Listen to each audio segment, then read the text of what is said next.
السلام عليكم صاحبيال kusoo dhawaada muuqaal cusub iyo mar kale dhiiga waxa loo qaybiyaa afar nooc oo waaweyn oo kala ah A B O iyo AB taasoo saameyn ku yeelanaysa qof kale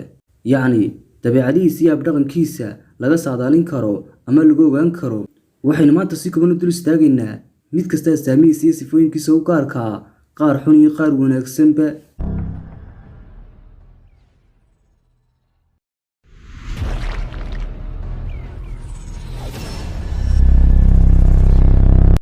dadka nooca dhiigoodu yahay eeda ama nooca eeda waa dad caqli badan dad kale nooca dhiiga eeda waa dad xarfaana wada shaqayn leh waa dad dareemayaal badan sidoo kale waa dad daacada waana dad dulqaad badan waxaanay mar kasta jecel yihiin nabadda waxay sidoo kale jecel yihiin anshaxa fiican iyo bulshada ma jecla inay jabiyaan sharciga loo dejiyo bulshada ama hiddaha iyo caadooyinka bulshada waa dad ka baaraandega go'aan qaadashada waxay qaataan waqti ka hor intaanay go'aan qaadan waxa intaa u sii dheer ma ku fiicna hawsha badan iyagu ma door bidaan waxyaabaha khatarta waxay jecel yihiin inay wax walba hagaajiyaan oo ay ku sugnaadaan meesha saxda waxay qorsheeyaan wax kasta hawl kasta oo ay qabtaanna way fuliyaan kamana caajisaan waxa intaa u sii dheer waa dad madax adag ma jecla dagaalada waxay jecel yihiin inay la jaan qaadaan qof walba waxay jecel yihiin inay wada shaqayn la yeeshaan dadka kale bulshada xagga saaxiibtinimada waa dad lagu kalsoonaan karo haddii aad dib ku jirto dabeecada xun ay leeyihiin waxaa ka mid ah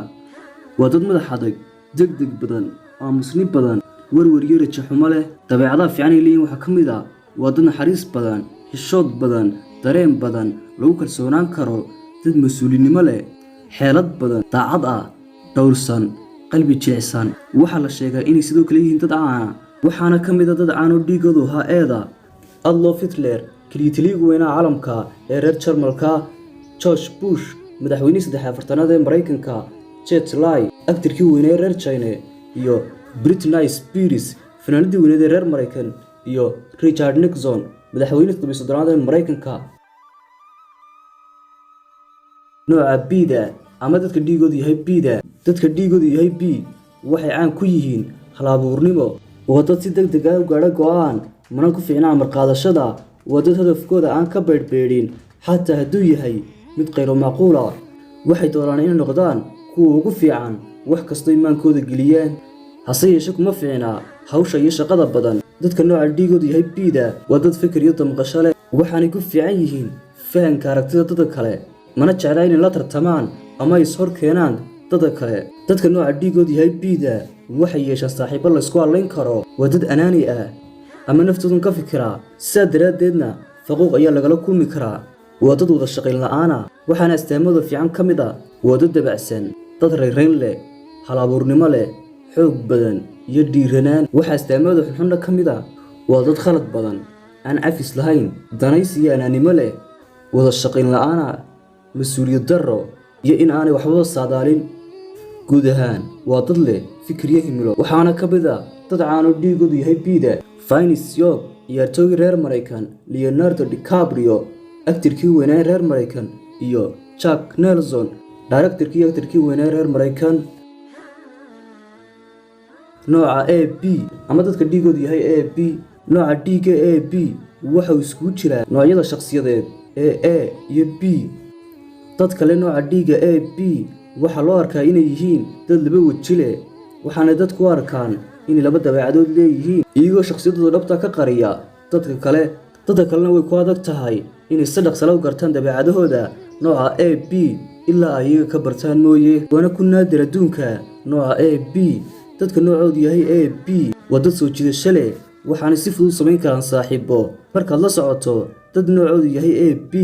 daqiiqad kuma caajisi doontid waana saaxiibo xiise iyo xamaasad leh waxaana iyagu ku liitaan inay walaacooda maareeyaan waana dad naxariis badan mar walba way ka taxadiraan markay dadka la macaamilayaan waxaana isku dayaan inay tixgeliyaan dadka kale aragtidooda waxaanay leeyihiin xirfad iyo gorgortan ama baadhitaan aan caadi ahayn waxaana loo arkay inay yihiin dad bini'aadamtimo wax ka yaqaana dabeecadooda wanaagsan waxaa ka mid ah waa dad daryeel leh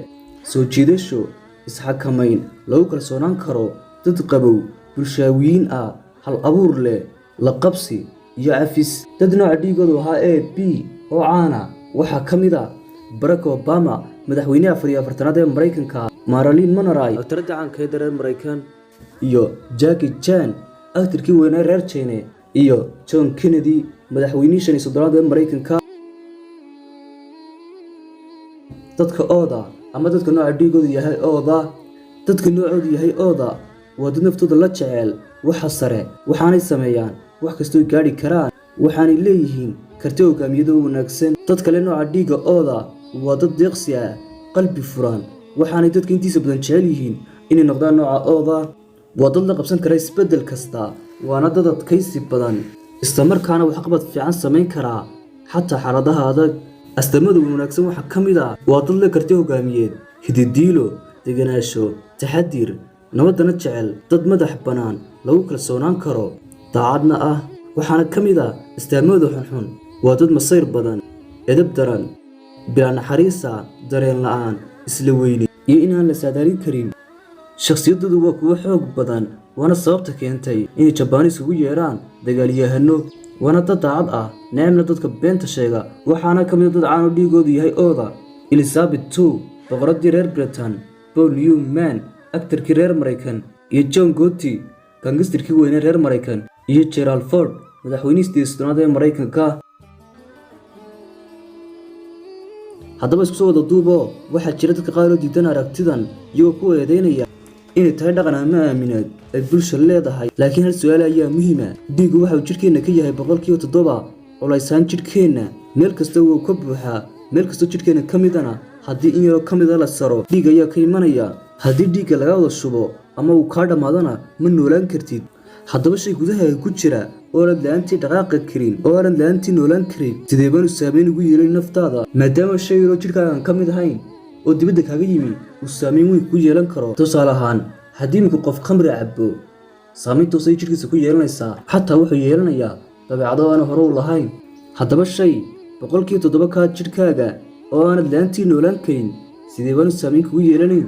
aniga magacaygu waa Axmed waxaan ku jira dadkan weligood dhakhtar tagin si ay dhiigooda u soo badhaan oo ogaadaan nooca dhiigooda balse haddana waxaan hubaa inuu dhiigaygu yahay A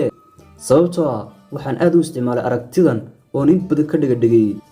xataa waxaan si cad uga dhex arkay shakhsiyadeedii iyo xataa in aan nafteeda ka aqoonba haddaba afartaan nooc soo dhageysatay keebaa shakhsiyadaadii u malaynaysaa wassalaamu calaykum